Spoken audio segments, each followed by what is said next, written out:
A story about Timmy, a frog that did nothing when everybody was asking Timmy to do something, but then one day he did something, right? Yes. The year was 1982. It was still the early ages of space exploration, and one country had a secret mission.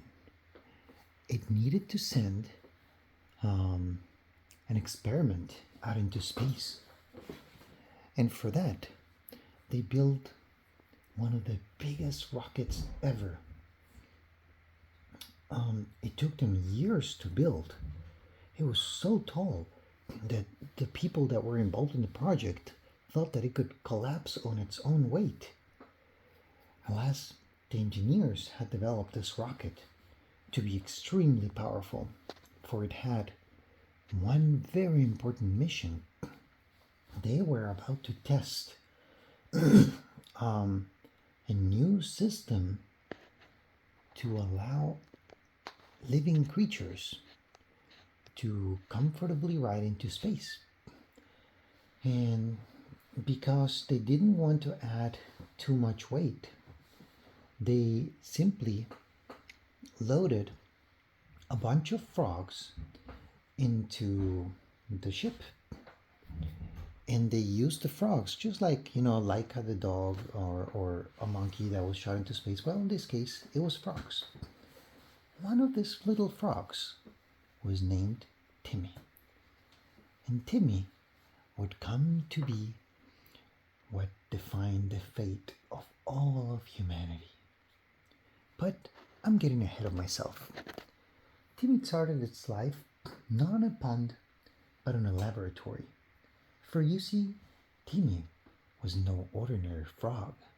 Timmy was a genetically engineered frog that was so smart that people say that he was smarter than a 4-year-old human. Now, you may think that's not too much, but for a frog, that is huge. And so, Timmy started learning some things. Timmy knew a little bit about how to manipulate objects and how to solve puzzles, things like that. Nothing major. I mean, it's still the mind of the equivalent intelligence of a 4-year-old human. And Does so, he know anything, like a few things that are super advanced?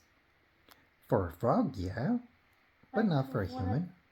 What about things that that are like mathematics? Yeah, basic mathematics. Things that you and I would consider so simple that it's nothing you think twice about. Like if you have 2 frogs on one side and 3 frogs on the other, and you put them together, it'll make 5 frogs. But that's about it. But what Timmy was trained for was to push a red button every time Timmy felt that things were going wrong. And that's how the scientist would be able to adjust some parameters in the environmental controls that would allow the frogs to be comfortable on the ship. And this wasn't about making frogs comfortable, of course. It was about testing many systems. And one of the systems were the environmental controls. Now, something strange happened. Well, not strange, but something definitely unexpected happened. You see, when the rocket started lifting off, all rockets, this happens to all rockets, it's like strapping yourself to a bomb that's exploding 1,000 times a second on the bottom of you, and that's what's pushing you up. So rockets shake and vibrate a lot. And this, being one of the largest rockets, was no exception. In fact, it was one of the worst. Things were shaking so badly that something strange happened. Timmy's cage opened up by itself. Apparently, one of the scientists did not lock the cage properly. Call it luck, call it fate, it doesn't matter. The thing is, before you know it, Timmy was floating out into space, peacefully floating, but floating nonetheless in the open ship, not on his cage as he was supposed to. The other frogs saw that, and they all started saying, Timmy, Timmy, you have to do something for us. Do something, Timmy.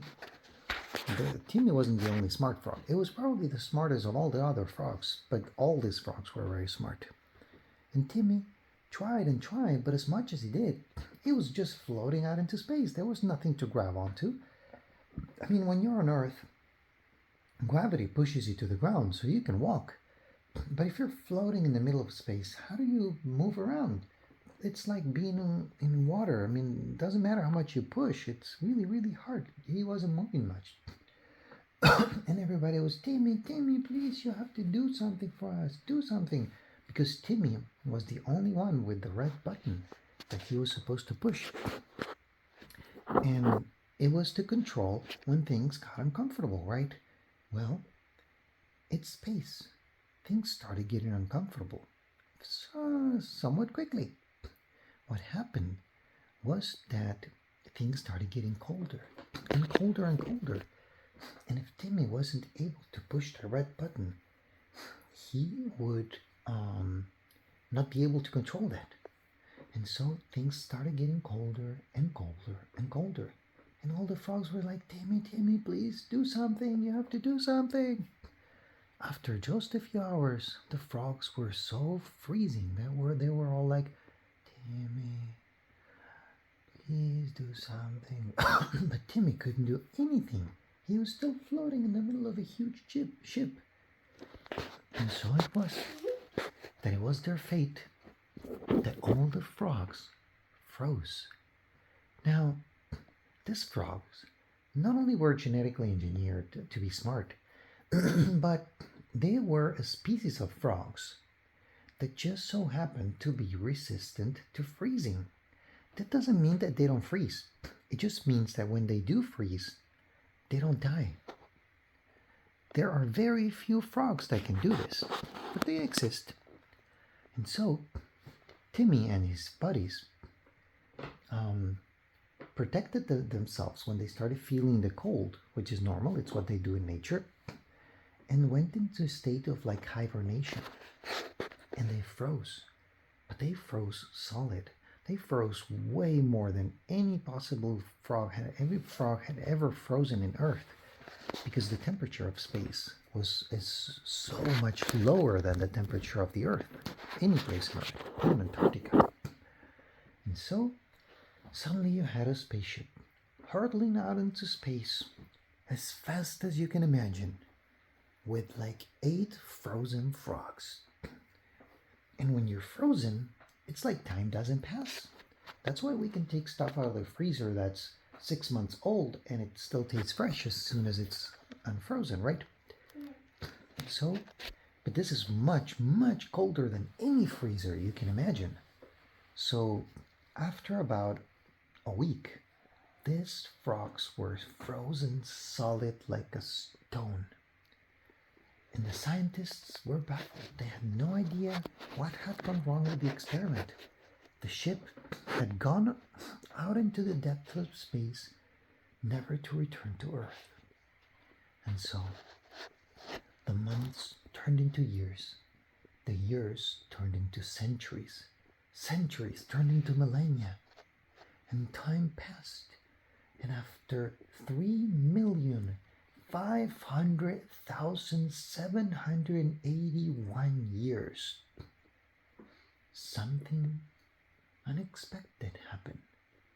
The ship arrived very close to another star and started heating up. Very, very slowly at first. But eventually, the ship got to a temperature where Timmy was the name of the frog, right? Mm-hmm. Started to unfreeze, to thaw. And as soon as he started unfreezing, he first moved a little finger here or there, then a leg, then a full arm, then he blinked, and suddenly, he took a huge breath of air, looked around. As far as Timmy was concerned, only a few hours had passed because he was frozen, and millions of years later, he was unfrozen. But all the time that Timmy's body was frozen, time stood still for Timmy, not for the rest of his universe. Timmy was now approaching a very strange alien planet. But his ship was about to miss the entrance point to land in that planet, and if he did, he would be frozen again, and he would immediately go back into hibernation. So Timmy started acting fast, and he looked for the red button. Now at this point, after floating for so many million years, Timmy had finally landed close to the controls of the ship. And confusing the controls of the ship with the red button that Timmy had been trained to push, he started pushing all the red buttons he could see. This had the unintended effect of activating the boosters of the rocket that pushed the rocket towards the planet.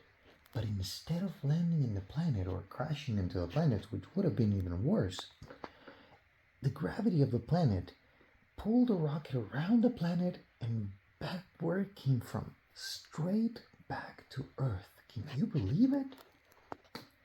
And then it started getting cold again, and cold and cold and cold, until again, Timmy and all of his friends were frozen solid for millions of years again. When suddenly, not suddenly, but after a long, long time, millions and millions of years had passed, Timmy's ship arrived back into Earth. Humanity had completely changed by then. It was such an advanced civilization, multi-planetary. We had spaceships, we had flying robots, we had anything you can dream of, and lots of things you couldn't even imagine. We were like super powerful beings back then. And that's when Timmy arrived. His ship, all but forgotten after millions of years. The inhabitants of Earth thought that this was an alien ship and prepared a royal welcome for the new species of aliens that were about to enter Earth. And as they saw that the ship had run out of fuel, the humans used their technology to capture the ship and safely and securely lower it back to Earth. All the highest powers of the earth, the wise men, the saints, the studied people, and some children all came to greet the visitors from beyond. There was even a band playing music. They had delicious food, a whole event. Everybody was watching this new alien species that was about to make contact with Earth. And when they opened the door, a plume of steam came out of it. Everybody held their breath, expecting the strangest aliens. And suddenly, rabbit. All the frogs started jumping out of the ship. Jumping rabbit, rabbit, rabbit, rabbit, rabbit, rabbit. And nobody could ever understand how a bunch of strange frogs visited the earth from out of space. And that's the story of Timmy the Frog, whom everybody told to do something and he didn't do it, but then he did something. The end. Yay! Best story ever. And the people there were like, what is that? Pretty much, yeah. And also, did they have time machines in that time? Yes and no. I mean, they didn't have time machines, but they could travel through time using consciousness. They learned how to travel outside of their bodies. Okay, so they use that, and if they time travel, then they can see what was happening. Long, long, long time ago, they launched a rocket and they can see it. And then they see inside, it has frogs on it, and it looks exactly the same as those frogs, so it could be those frogs. And then they see it cross around that star of aliens, and they see it go back to Earth, and they see their time and see them meditating. The frogs meditating? No, them meditating. Well, yes. Unfortunately, though, nobody thought of that when the spaceship arrived because everybody thought they were aliens. After the frogs came out hopping, then somebody thought about investigating it, and yes, they found out what had happened. But initially, nobody had a clue, and everybody was surprised by a bunch of frogs jumping out of what they expected was to be a new alien species. Yeah.